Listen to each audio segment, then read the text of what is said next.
हर हर महादेव। जय श्री महाकाल। बोल बम।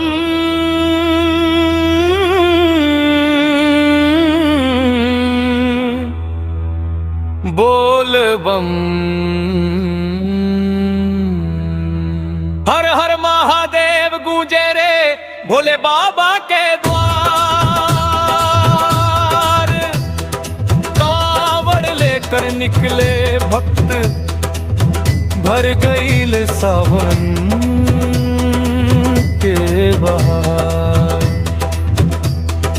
जल चढ़े गंगा जल के बाबा खुश हो जाए। सच्चे मन से जो मांगे भोले झोली भर जाए।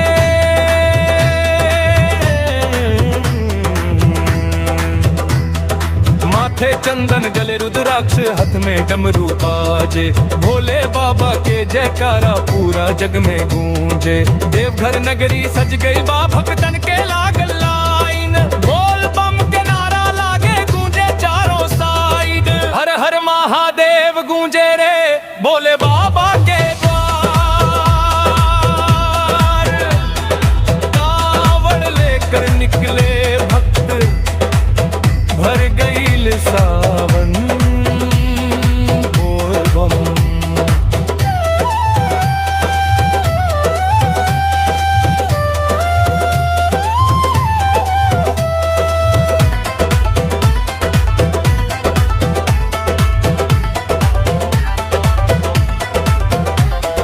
बरसे बदरिया सावन के मनवा भक्ति में डोले। भोले बाबा के दर्शन पाकर भाग खुली सबके भोले।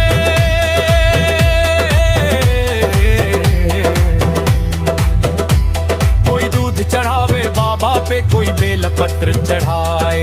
भोलेनाथ के सच्चा भक्त खाली हाथ न जाए। काशी देव घर बाबा धाम में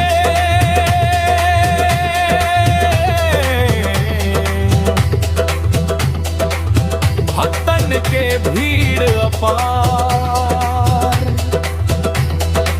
जिस पे भोले कृपा कर दे चमके उसका संसार। भोले बाबा बड़े दयालु सबके दुख हर लेते। एक लोज जल से खुश होकर जीवन सुख से भर देते। हर हर महादेव बोल बम। बोल बम।